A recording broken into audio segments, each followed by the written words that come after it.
What's up, guys? This is Billy Carson here, also known as 4biddenknowledge with the number 4. I wanted to take some time to talk a little bit about the JayZ, Colin Kaepernick situation, the NFL deal, and how it may or may not affect minorities in the United States. You know, no matter how far back you look, in this country, you'll find that people in positions of power have always taken advantage of minorities or people of other colors.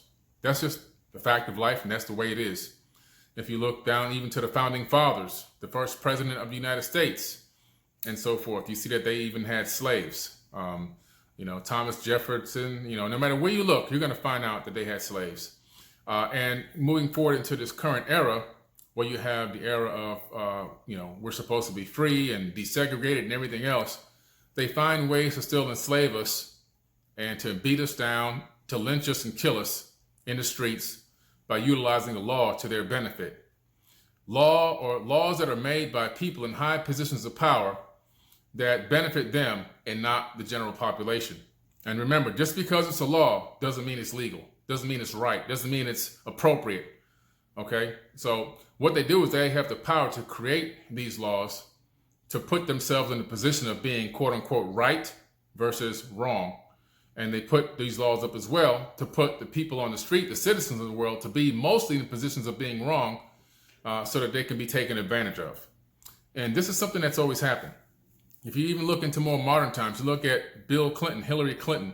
Bill Clinton ran on his presidency as being billed as a white, black president, playing the saxophone and going to the hood and going to the streets and so forth and so on. But what did his legislation do? Locked up more black people than any other president in the history of this country.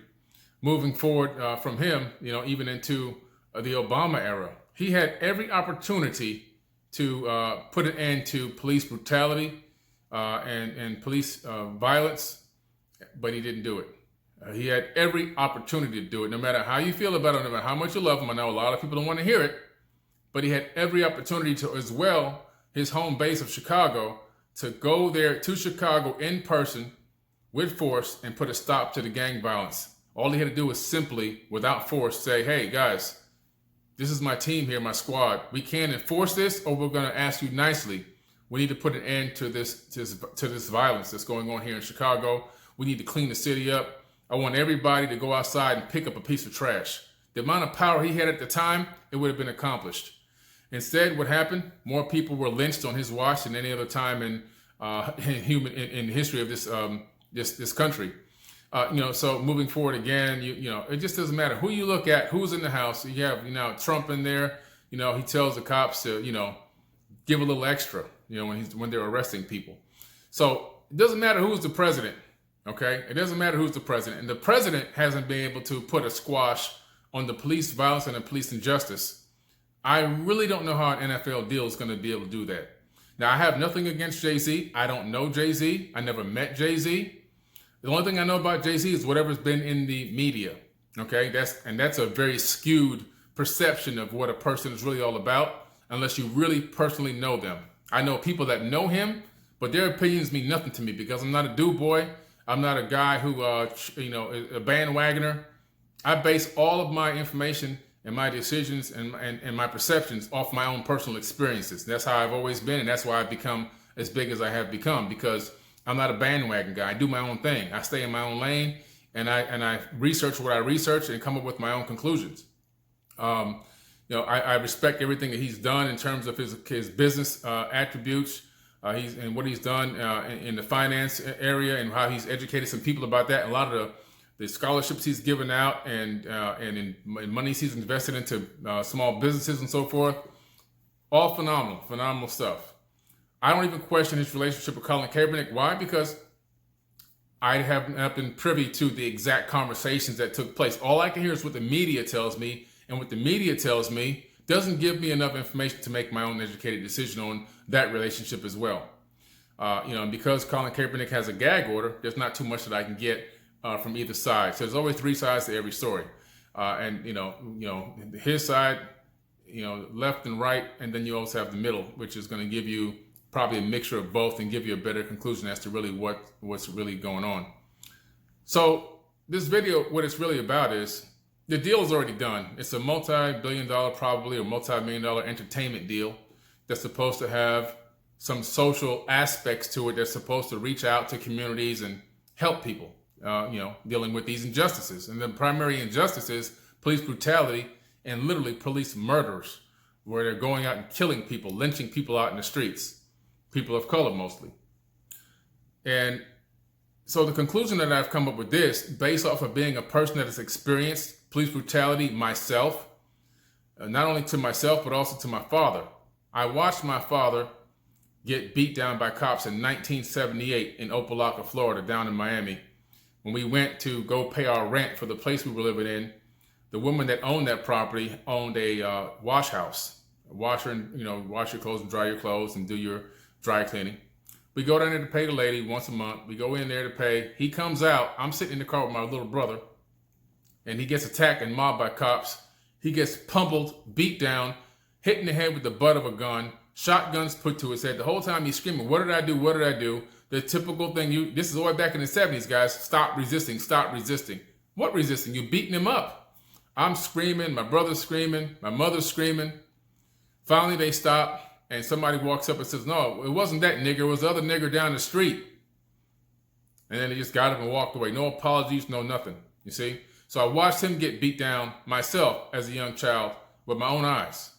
Much later, I got brutally attacked by cops. I was riding in a car with a friend of mine. The car had been previously stolen about a month prior. The car was then recovered, and wheels were put back on and everything else. And we were just driving through Miami, get pulled over, get pummeled by cops because supposedly the tag was never called back in as recovered, which I don't really believe that. Got pummeled by cops. So I'm a victim of police brutality. This is back in the 1980s, late 80s. Now we fast forward all the way into modern times here, our current era, what we have in 2000 and, this is 2019, so 2014, at the end of 2014, my dad, again, now a 74-year-old man, at a concert in Palm Bay, Florida. This is public record, guys. He gets a phone call, goes into 911 because he's sitting in the front row. He's dressed very nicely, brought there by one of the band members and given a front row seat as a guest to this outdoor concert area, this slash dome area in Palm Bay. The call goes into 911. There's a vagrant black sitting in the front row harassing people. All lies. How do we know? Well, we got all the videotape. Thank God for the modern era. We have all the information now. 4 to 5 minutes later, 4 cops come in, slam him out of his chair onto the ground, beat him up in front of the entire concert while the band is playing, drag him out the side door. Got street cameras, you got cell phone cameras going. They proceed to beat my dad, give him a double concussion, destroy his back. Up until that day, he was still playing basketball out in front of the house on the hoop that all the kids would come in the neighborhood to play on his basketball hoop. And he would go out there and shoot around with the kids in the neighborhood, keep them out of trouble. Now he has to walk with a cane. He can't play hoop anymore out in front of the house. The hoop is still there. No kids around now to play on the hoop with him. Because he's not playing, they're not coming. Also, his mind is not where it was. Now he's lost it a little bit. He's out there. He's out there now. Double concussion, injured back, mentally unstable, and he only weighed 128 pounds at the time of the incident. Now he's down to probably 95 pounds. He doesn't even want to eat anymore. He's forgetting to eat and all this other kind of stuff. It's really a sad situation. And what did he get for that? The taxpayers of Palm Bay coughed up $36,000 stinking dollars. So you're talking to a person here that has experienced police brutality, not by looking at it on Google, not by looking at it on TV, not by hearsay, not by watching Philando Castle and all these other people, Trayvon Martin, all these other people get shot on the news. Personal, in my own family. Personal to me, myself. And I'm saying this to say, hey, what is this NFL deal going to do? Because I'm really curious now, because the deal's locked and we can't reverse it. We can't stop it. We can't delete it. So now I want to know, what exactly is this going to do for people like myself and for families like myself that have been completely beat down and destroyed by cops? Lifespans have been shortened here. And I want to know exactly what this community outreach is going to do, because contacting communities and telling them that police brutality exists is a misnomer. It doesn't make any sense. We already know it exists because we've been getting beat down and shot in the streets for decades.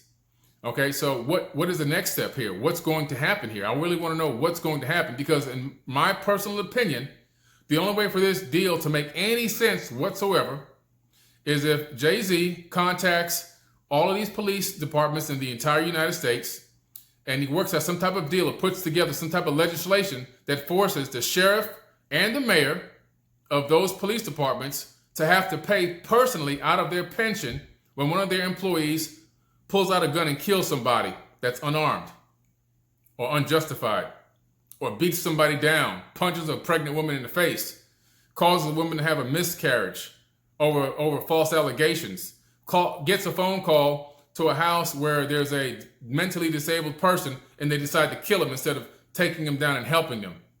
An older lady calls the cops because her son won't take his medicine, and when they show up, they kill him. I mean, there's thousands of cases out there. Just pick one out of a hat, okay?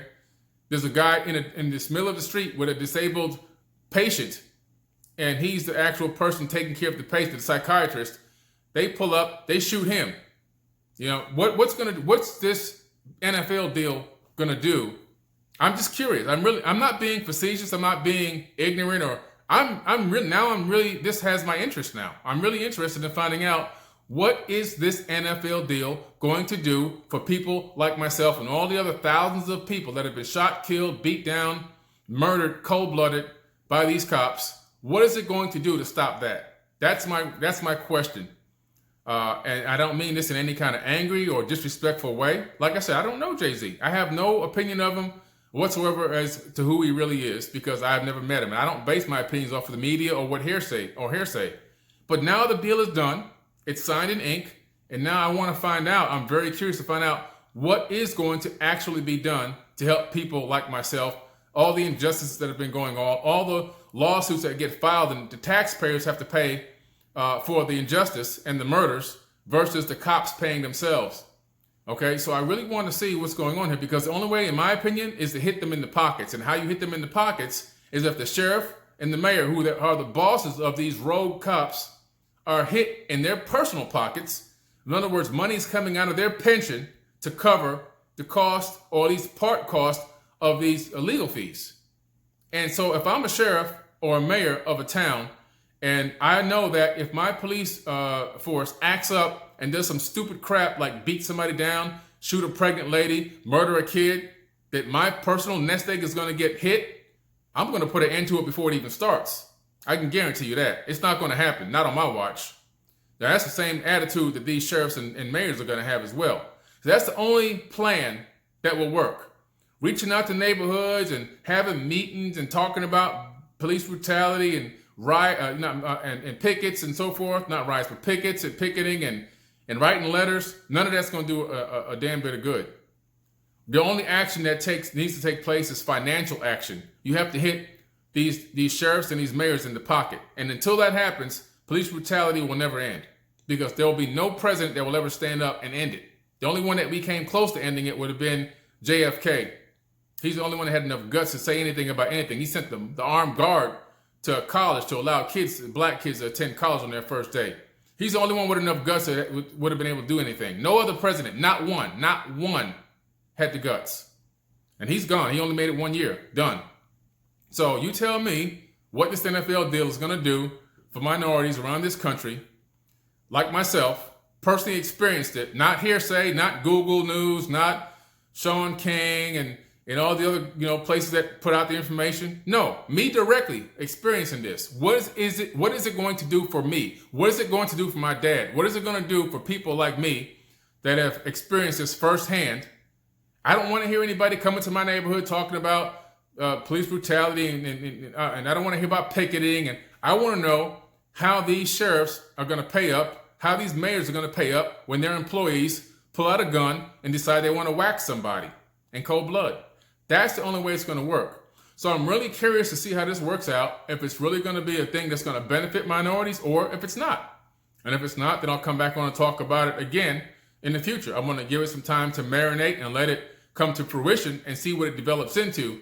But unless these sheriffs, I keep saying it because I like to be very repetitious, unless these sheriffs and these mayors pay out of their pockets, it's not going to stop. There's no deal in the world. There's no president. There's no NFL deal. There's no MLB deal. There's no business deal. There's only one deal that works: hitting people in the pockets, because people don't like to get their money played with. You play with my money, now you're playing with my family. You're taking food out of my family's mouth. Action has to occur. So you want to create an action against this action? The only thing you can do is hit them in the pockets. So I'm really curious to see how it plays out, guys. Hey, much love from Forbidden Knowledge. Like I said, I have nothing against JayZ. I don't know the man personally. I'm not a bandwagon guy. I don't jump on bandwagons and hate or love people based on other people's information. I only do it based off my personal experiences and personal relationships. So this message is going out to say, hey, I'm very curious to see how this deal develops. I'm written out because it can't be reversed. So now it has to develop into something. I want to see what it develops into, and that's going to let me make my own decision as to, what type of people are out there and, that sign these deals. So I'm really curious to see it, and it's got to be, again, something that financially hurts people in their pockets. Otherwise, nothing's going to happen. We've walked, we've marched, we've picketed. All that stuff means absolutely nothing. Taxpayers are sick and tired of paying all this money for all these police murders and brutalities. It's got to come to an end. And the only way to make it come to an end is to get the money directly from the mayor and the sheriff of each town. Much love from Forbidden Knowledge. I hope you like this video. Check out my YouTube channel, The Forbidden Knowledge. I'll be putting up much more videos about all different types of content, mostly ancient history and technology. And follow me on Instagram at Forbidden Knowledge with the number 4. Peace and love from Forbidden Knowledge. Catch y'all later.